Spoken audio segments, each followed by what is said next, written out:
be in time to have a little breakfast with him. Do you feel equal to it?" "Yes, I shall not feel easy until I have told my story." "Then my servant will call a cab, and I shall be with you in an instant." I rushed upstairs, explained the matter shortly to my wife, and in 5 minutes was inside a hansom driving with my new acquaintance to Baker Street. Sherlock Holmes was, as I expected, lounging about his sitting room in his dressing gown, reading the agony column of the Times and smoking his before breakfast pipe, which was composed of all the plugs and dottles left from his smokes of the day before, all carefully dried and collected on the corner of the mantelpiece. He received us in his quietly genial fashion, ordered fresh rashers and eggs, and joined us in a hearty meal. When it was concluded he settled our new acquaintance upon the sofa, placed a pillow beneath his head, and laid a glass of brandy and water within his reach. "It is easy to see that your experience has been no common one, Mr. Hatherley," said he. "Pray lie down there and make yourself absolutely at home. Tell us what you can, but stop when you are tired and keep up your strength with a little stimulant."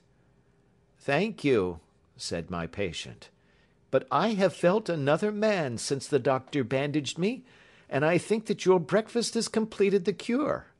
I shall take up as little of your valuable time as possible, so I shall start at once upon my peculiar experiences."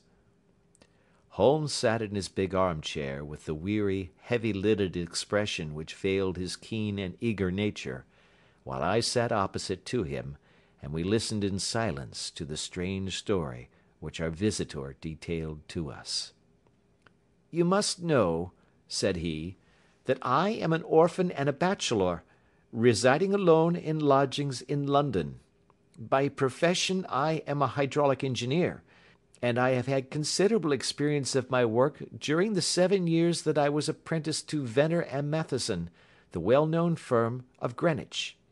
2 years ago, having served my time, and having also come into a fair sum of money through my poor father's death, I determined to start in business for myself, and took professional chambers in Victoria Street. I suppose that everyone finds his first independent start in business a dreary experience. To me, it has been exceptionally so. During 2 years I have had 3 consultations and 1 small job, and that is absolutely all that my profession has brought me. My gross takings amount to £27 10s. Every day, from 9 in the morning until 4 in the afternoon, I waited in my little den, until at last my heart began to sink, and I came to believe that I should never have any practice at all. Yesterday, however, just as I was thinking of leaving the office, my clerk entered to say there was a gentleman waiting, who wished to see me upon business. He brought up a card, too, with the name of Colonel Lysander Stark engraved upon it. Close at his heels came the colonel himself, a man rather over the middle size, but of an exceeding thinness. I do not think that I have ever seen so thin a man. His whole face sharpened away into nose and chin, and the skin of his cheeks was drawn quite tense over his outstanding bones. Yet this emaciation seemed to be his natural habit, and due to no disease, for his eye was bright, his step brisk, and his bearing assured. He was plainly but neatly dressed, and his age, I should judge, would be nearer 40 than 30. "Mr. Hatherley," said he, with something of a German accent, "you have been recommended to me, Mr. Hatherley, as being a man who is not only proficient in his profession, but is also discreet and capable of preserving a secret." I bowed, feeling as flattered as any young man would at such an address. "May I ask who it was who gave me so good a character?" "Well, perhaps it is better that I should not tell you that just at this moment.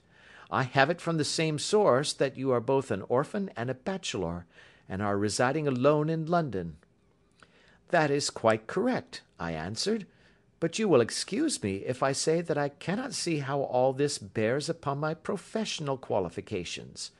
I understand that it was on a professional matter that you wished to speak to me?" "Undoubtedly so, but you will find that all I say is really to the point. I have a professional commission for you, but absolute secrecy is quite essential. Absolute secrecy, you understand, and of course we may expect that more from a man who is alone than from one who lives in the bosom of his family." "If I promise to keep a secret," said I, "you may absolutely depend upon my doing so." He looked very hard at me as I spoke, and it seemed to me that I had never seen so suspicious and questioning an eye. "Do you promise, then?" said he at last. "Yes, I promise." "Absolute and complete silence before, during, and after? No reference to the matter at all, either in word or writing?" "I have already given you my word." "Very good." He suddenly sprang up, and darting like lightning across the room, he flung open the door. The passage outside was empty. "That's all right," said he, coming back. "I know that clerks are sometimes curious as to their master's affairs. Now we can talk in safety." He drew up his chair very close to mine, and began to stare at me again with the same questioning and thoughtful look. A feeling of repulsion, and of something akin to fear, had begun to rise within me at the strange antics of this fleshless man. Even my dread of losing a client could not restrain me from showing my impatience. "I beg that you will state your business, sir," said I. "My time is of value." Heaven forgive me for that last sentence, but the words came to my lips.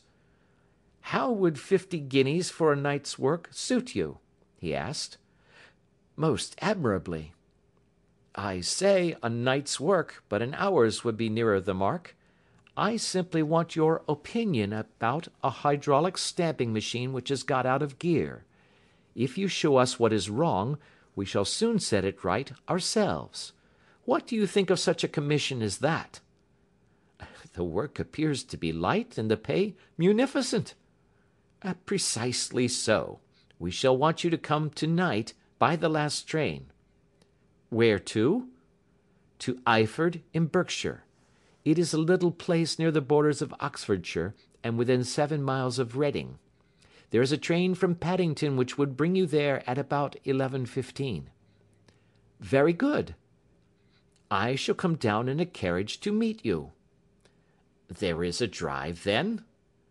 "Yes, our little place is quite out in the country.